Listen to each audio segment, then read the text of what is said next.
I believe, and especially when I'm working with students, that we all bring something different to the table. And you have to look at like where you're from and where other people are from. And so when you say we've all walked in different shoes, my metaphor is more like we all have different things in our attic that make us who we are.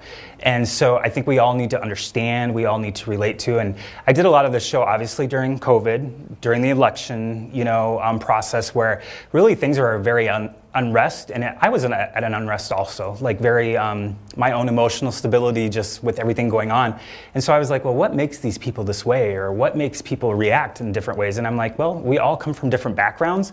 And so then I started looking at things, objects that I had that reminded me of other people, that made me who I am. Why do I respond some way? And so that's kind of how this developed during the process. So it's mostly objects, found objects that I do have in my possession that are from people that either passed away or are still alive that were very big contributors to who I am today. I have a very supportive family. I mean, obviously through my artist statement, there's some things that from a Midwest male athlete that you wouldn't expect, but they've supported no matter what. Unconditional love. I always said we had the Country Time Lemonade commercial family growing up. They'll do anything for you. It was the barbecues in the summer, the Christmases where the whole family was there.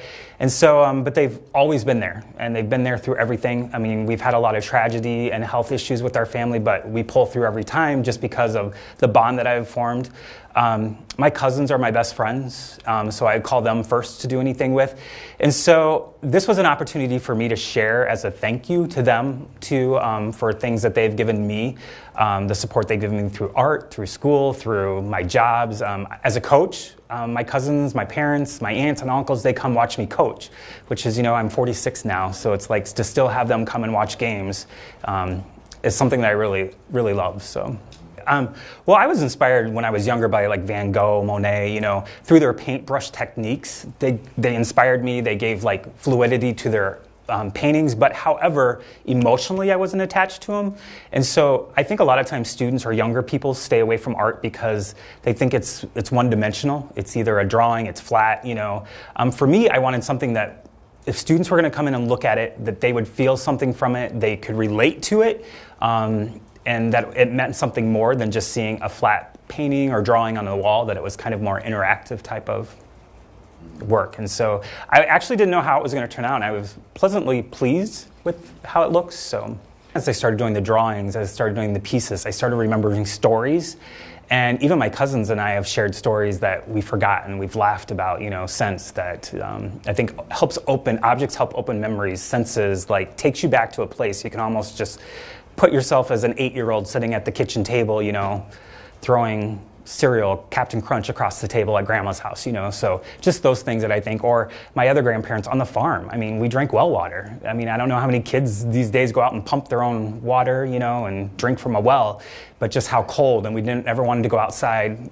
To one set of grandparents had an outhouse until I was, like 8 or 9. So we never want to go to the bathroom at night because we didn't want to walk outside in the cold. So, so it's just how those little things can, these objects, and as people have passed away, my grandparents and stuff, just getting pieces of them. Like, I don't want money. I just want objects of them so I can remember them. So, like, it's not a political statement. There's too many of those, but it's a statement of we're different. That's what makes, I think that's what makes Marshalltown Community College exciting, is our diversity. I think that's what makes mankind exciting, that we all are cut from different cloths. I think people knew nothing about me, but they thought they knew a lot, and just taking the time to learn other people and where they're from. So before I react to a student, I want to know where that student's from. I want to know what, we always say it, and I think we say it generically, like, oh, well, that person was really crabby today. Well, what happened to them this morning? Or maybe somebody at home is battling an illness that we know nothing about. And so I think for me, a lot of people didn't know I've done musical theater. I toured for a while doing musical theater. Even people that are really good friends that I work with here had no idea I did artwork, that I have a BFA in art, So I think that opportunity to share that and to say, hey, I'm the person that you work with, or is the office right in here, and you don't know anything about me. What about someone you're just passing on the street that you're making assumptions about? Stop it. Just forget that for a moment and just exist together, and take the opportunity to learn from people. I think it's a much it's an exciting world when you get to learn about other people. So.